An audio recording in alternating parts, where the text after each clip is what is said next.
Purple media വാർത്തകളിലേക്ക് സ്വാഗതം.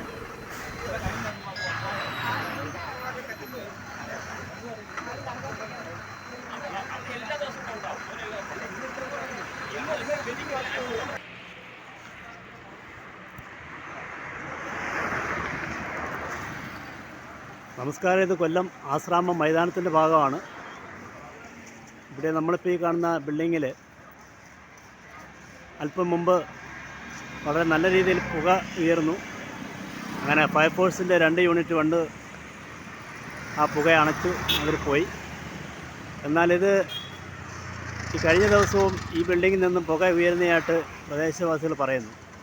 ആശ്രാമം സൂര്യാമുക്ക് ജംഗ്ഷനിലെ ബിൽഡിങ്ങിൽ നിന്നും പുക ഉയർന്നു. ബിൽഡിംഗ് ഉടമയും നിലവിലെ നടത്തിപ്പുകാരും തമ്മിൽ ഈ ബിൽഡിംഗ് പ്രവർത്തനം നിർത്തി ഒഴിയണമെന്ന് ഉടമസ്ഥൻ പല പ്രാവശ്യമായി ആവശ്യപ്പെട്ടതായി നടത്തിപ്പുകാർ പറയുന്നു.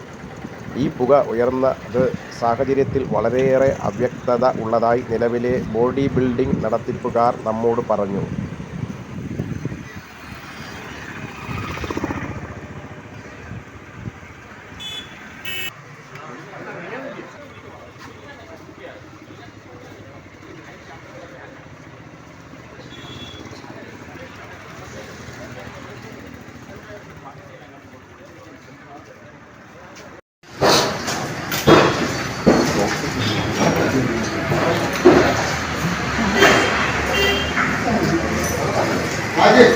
Yes.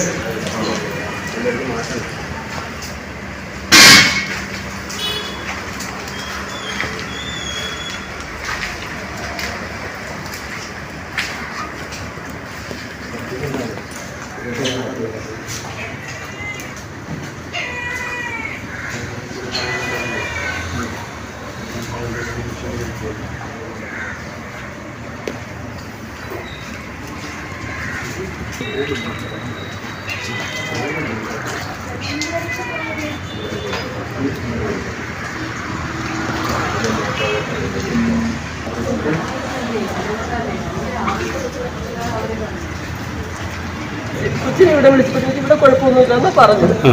അത് കഴിഞ്ഞ് അവരെ വിളിച്ചിട്ട് ചോദിച്ചു ഏത് ഫോണിൽ നിന്നാണ് വിളിച്ചാൽ ഫോൺ നമ്പർ ഒന്ന് എടുക്കും. അപ്പൊ അത് സ്വിച്ച് ഓഫ് ആണെന്ന് പറഞ്ഞു സുരേഷ്. അന്നേരം ഇവര് തിരുവനന്തപുരം നിൽക്കുന്നെന്നാ പറഞ്ഞത്. ഇപ്പൊ 2 ദിവസം അങ്ങോട്ട് ആയതേ ഉള്ളൂ. ഇന്നലെ ആ കൊച്ചു രാവിലെ ഇവിടെ തൃശ്ശൂർ പോയിരിക്കും ചാമ്പ്യൻഷിപ്പിന്. ഇതിപ്പോ ഇന്ന് രാവിലെ സംഭവിച്ചു. 2027 തീരും. നോട്ടീസ് ഒന്നല്ല സുരേഷ് ഒഴിയ സമയം എന്ന് പറഞ്ഞു. അങ്ങനെ ഞങ്ങൾ എഗ്രിമെന്റ് എടുത്ത് സുരേഷ് എന്ന് പറഞ്ഞ് എടുത്ത് നടത്തുന്ന ആളാണോ? നമ്മളെടുത്ത് നടത്തുന്നത്. സുരേഷിന്റെ പേരാണ് എഗ്രിമെന്റ് എഴുതിയിരിക്കുന്നത്. അന്നേരം എന്റെ അടുത്ത് ചോദിച്ചു. ഞങ്ങൾ എടുത്ത് വെച്ച് നോക്കുമ്പോൾ ഇനി അടുത്ത വർഷമാണ് 2027 വരെ ഉണ്ട്. ഒഴിയെന്നിങ്ങനെ പറയുന്നുണ്ടായിരുന്നു. പക്ഷെ അത് ഇത്രയും വലിയ ചെയ്യുമെന്ന് വിചാരിച്ചു. ഇപ്പൊ ഇതിങ്ങനെ ഈ തീപിടുത്തം ഉണ്ടായത് അവർ ചെയ്തതാണെന്നാണ് മാഡം പറഞ്ഞു വരുന്നത്. ഞാൻ പറയുന്നില്ല. എന്താ മെനിഞ്ഞാന്ന് ഇങ്ങനെ ഒരു കോൾ വന്ന് എന്തോന്നും ഞാൻ ആലോചിക്കാം. അത് ഇവരാണ് വിളിച്ച് പറഞ്ഞത്. നമുക്ക് അറിയത്തില്ലല്ലോ തീപിടുത്തം ഉണ്ടായെന്ന് വിളിച്ച് പറഞ്ഞു. ബാങ്കിൽ തീപിടുത്തം ഉണ്ടായെന്ന് ഇവര് വിളിച്ച് ഓർഡർ വിളിച്ച് പറയുന്നു. സുരേഷിനെ വിളിച്ചിട്ട് പറയുന്നു സുരേഷ് ഞാൻ തിരുവനന്തപുരം നിൽക്കും, അവിടെ വല്ല പ്രശ്നമുണ്ടോ തീപിടുത്തമാണ് ചേട്ടൻ. എനിക്ക് ഇല്ല എന്തോ എൻ്റെ ഞാൻ അതുപോലെ ഞങ്ങൾ രണ്ടുപേരുടെ അന്നേരം ഇവിടെ നിന്ന് ഇറങ്ങിയതേ ഉള്ളൂ. ഒരു 6:30 ഞങ്ങൾ ഇറങ്ങുന്നേ ഉള്ളൂ. ഇവിടുന്ന് ചിന്നക്കട ചെന്നൊരു കടയിൽ കയറിയ സമയം ആയുള്ളൂ. അപ്പോൾ പറഞ്ഞു ഇല്ലയെന്ന് പറഞ്ഞിട്ട് ഇവരെ ബാങ്കിലെ പാച്ചറ വിളിച്ച് ചോദിച്ചു. അന്നേരം പറഞ്ഞ് ഇവിടെ കുഴപ്പമൊന്നുമില്ല. അന്നേരം മോനെയും വിളിക്കുന്നു. ആദ്യം മോനെ വിളിക്കുന്നു. മോൻ ഇവിടെ ഉണ്ട്. അന്നേരം അവനോട് ഇവിടെ കുഴപ്പമൊന്നുമില്ല അച്ഛാന്ന് പറഞ്ഞു. നീ ഇറങ്ങി നോക്കുന്ന എല്ലാം പറഞ്ഞു. ഇവിടെ ഒന്നും പ്രശ്നമുണ്ടെന്ന് കാണുന്നില്ല. പിന്നെ വേറെ ആരാണ്ടൊക്കെ വിളിച്ചു ചോദിച്ചപ്പോൾ ഇവിടെ കുഴപ്പമൊന്നുമില്ല എന്നാണ് പറഞ്ഞത്. അന്നേരം ചേട്ടൻ തന്നെ തിരിച്ച് വിളിച്ചിട്ടുണ്ട്. അതിൻ്റെ 1000 നമ്പറിൽ നിന്ന് വിളിച്ചാൽ നമ്പർ ഒന്നുകൂടെ വിളിച്ച് നോക്കി ഇവിടെ കുഴപ്പമൊന്നുമില്ല എന്ന് പറഞ്ഞു. അപ്പോൾ അതിൻ്റെ വിളിച്ചിട്ട് ആ ഫോൺ സ്വിച്ച് ഓഫ് സുരേഷ്. ഇത് മാത്രമേ ഞങ്ങൾക്ക് അറിയത്തുള്ളൂ. ഇപ്പൊ നാശനഷ്ടം ഒരുപാടുണ്ടോ? ഇപ്പം എനിക്കത് ചേട്ടൻ വരണ്ടേ എനിക്കറിയാം. ഞാൻ കണ്ട നിങ്ങൾ കണ്ടാണെങ്കിലും ഞാൻ കണ്ടത്. ചേട്ടൻ വന്നെങ്കിലും അറിയാം. വയസ്സ് എല്ലാം കത്തിപ്പോയി. പോലീസ് സ്റ്റേഷനിൽ പോയായിരുന്നോ? ചേട്ടൻ വന്നില്ല. ആള് വന്നിട്ടേ ഉള്ളോ? ആള് വരണ്ടേ എനിക്കറിയത്തില്ല. ഇതിന്റെ ഒന്നും അറിയത്തില്ല. പോലീസ് വന്നിട്ടെന്താ പറഞ്ഞിട്ട് പോയി? പേര് അഡ്രസ് എടുത്തോണ്ട് പോയില്ലേ പറഞ്ഞു. ലിസ്റ്റിലോ എന്തെങ്കിലും പരാതി ലിസ്റ്റിൽ വന്ന് പറഞ്ഞിട്ടാണ് പോയത്.